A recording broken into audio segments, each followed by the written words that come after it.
Las Vegas, October 9th to 12th, 2025. The Mecca of muscle, where dreams are flexed, physiques are judged, and spray tans are applied in bulk. That's right, it's almost time for Mr. Olympia, the Super Bowl of bodybuilding, except with less footballs and way more rice cakes. Before we crown the next king of muscle, let's take a little time machine trip through Olympia history.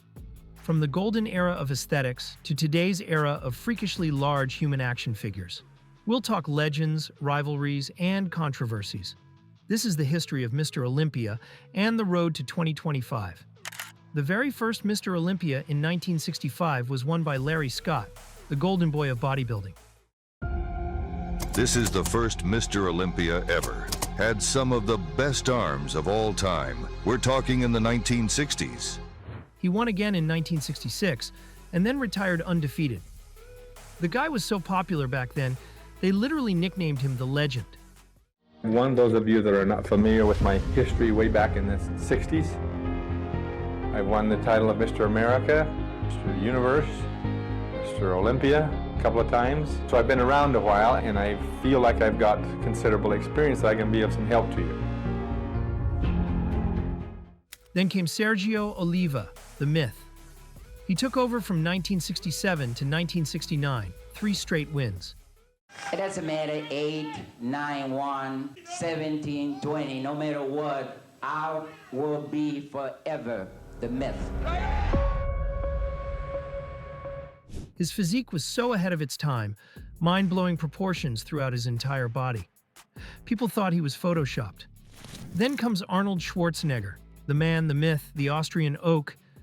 The 1980 Mr. Olympia contest is enveloped in a cloud of controversy, standing as the most extensively debated event in the history of bodybuilding. He dominated from 1970 to 1975, 6 straight wins. Retired on top, then came back in 1980 and stirred up one of the biggest controversies in Olympia history. It's a physique that commands attention. Now imagine that kind of specimen walking down the street in the 70s. A man like that, strutting through the world, making heads turn. That's why Arnold is so special. People thought he wasn't at his best, and that the judges gifted it to him because, well, he was Arnold. Bodybuilding drama at its finest. Still to this day, Arnold is widely considered to have one of the best and most legendary physiques of all time, setting a new standard for the sport for many years to come. Arnold Schwarzenegger's long-standing domination of bodybuilding between 1970 and 1975 led to his securing of 6 Mr. Olympia victories. After his 6th win, Arnold retired and shifted his focus to the glitz and glamour of Hollywood. In 1976, Franco Columbu, Arnold's training partner and best friend, won his first title, and then again in 1981, right after Arnold's comeback. Franco, known as the Sardinian strongman, was shorter, stockier, but insanely powerful.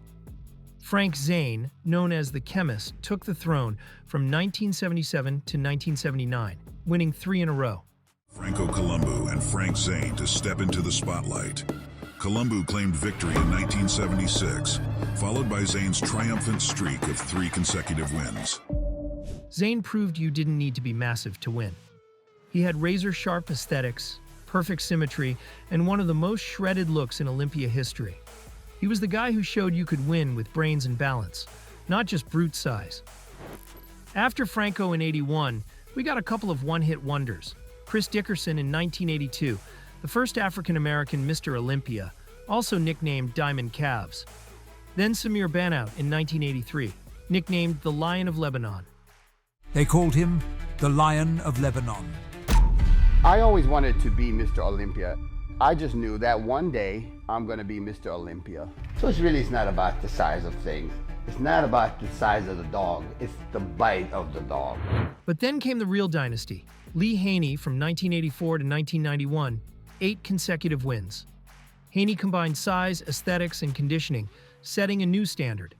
To this day, nobody's beaten his streak, though someone tied it, and we will talk more about him starting in 1998. Mass is the ultimate goal of every bodybuilder. You put in a lot of hard work and dedication into the gym. And the end result, of course, is large, thick muscle density. That is mass. That's everything. Then came Dorian Yates, the man who turned bodybuilding into something straight out of a Marvel comic. Dorian won 6 times in a row from 1992 to 1997, and he brought insane mass with conditioning no one had ever seen. His back alone was so thick it deserved its own zip code. Old school headbands around, the old equipment, half of it's tore up. You look at those pictures and you're like, man, if this guy's doing this and he's creating that body with this tells you what kind of spirit, what kind of thought process he's going through, because he's going to make it work. Dorian wasn't about stage charisma. He was about showing up grainy, freaky, and unbeatable. The 90s officially became the mass monster era. Then the freak show went nuclear. Enter Ronnie Coleman. The guy wasn't human. He was a walking muscle anatomy chart. Yeah, buddy, because I am more relaxed than I ever want to be. So I'm out to give myself super superior pose. Yeah, buddy. Ronnie won 8 Olympias in a row from 1998 to 2005, tying Lee Haney's record. And he didn't just win, he dominated.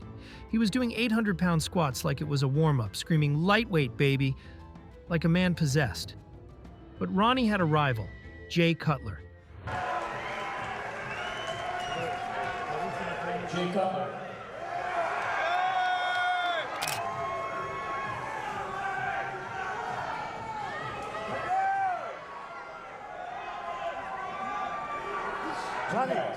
Ronnie. Yeah! Come on, Cutler, take it! The blonde giant who kept placing second year after year.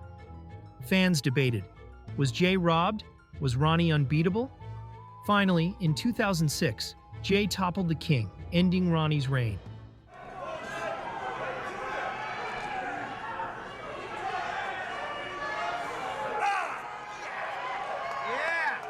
He won again in 2007, lost to Dexter Jackson in 2008, then came back strong to win 2009 and 2010. The Ronnie vs. Jay rivalry gave us some of the most dramatic Olympias ever, and Ronnie, even in defeat, stayed a legend. Dexter Jackson's 2008 win was historic, the only time the blade snagged the Sandow, but his longevity in the sport is unmatched. More prestigious shows trying to get to Olympia and possibly win Olympia. Guys have come, beat me, and now I'm right back beating them again a few years later. Now they gone. They've retired. After Jay's era, it was time for the gift. Phil Heath took over, winning 7 Olympias from 2011 to 2017. Phil had insane 3D muscle bellies, cartoonish roundness, and nearly flawless proportions. To introduce the greatest bodybuilder on the planet,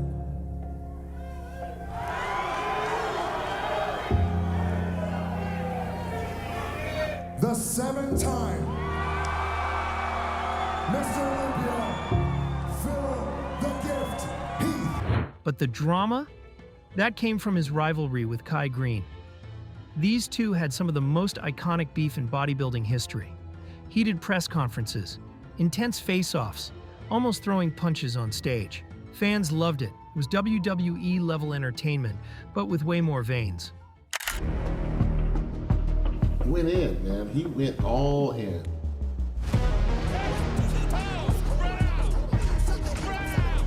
Phil's reign wasn't just dominance, it was drama-filled, and it made bodybuilding a must-watch again. Unfortunately, Kai Green never won the Mr. Olympia title, but he was often referred to as the People's Champ for his incredible popularity and artistic posing, despite never capturing the Olympia win. Then came a shakeup. Sean Roden shocked the world in 2018. 2018 Mr. Olympia.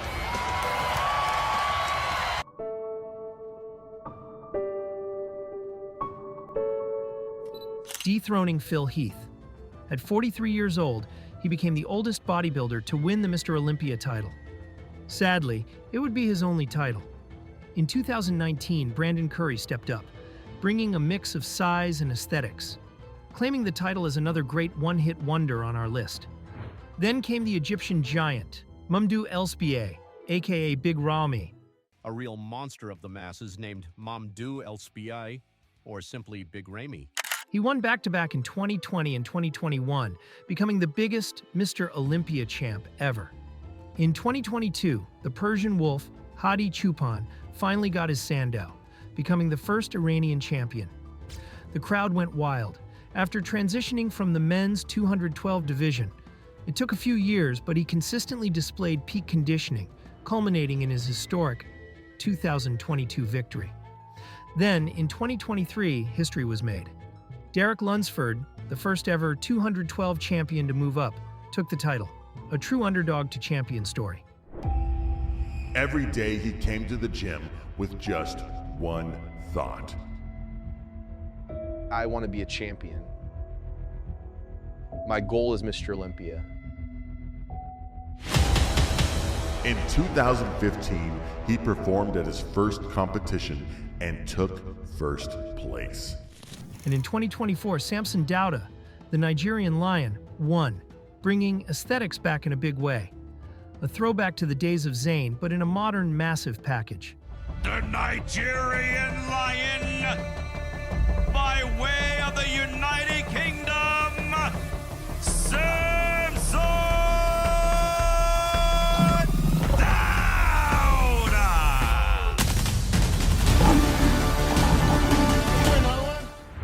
And now, here we are, 2025. Who's taking the crown?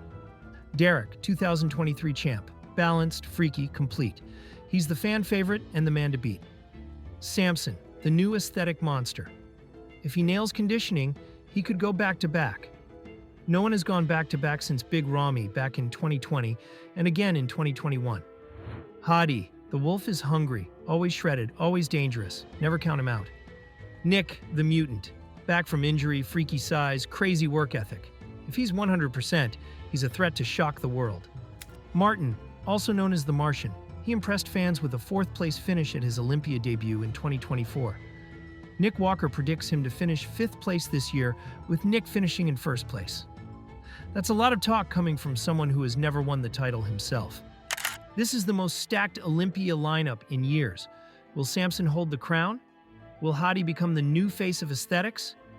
Will the mutant pull it off and take the title? Either way, the 2025 Olympia is going to be one for the history books. And that's the road to Mr. Olympia 2025. From Larry Scott in 1965 to today's giants, bodybuilding has gone from classic aesthetics to mass monsters, to the perfect mix of both. So, who do you think takes the Sandow this year? Drop your predictions in the comments, and don't forget to like, subscribe, and hit that bell for more bodybuilding breakdowns.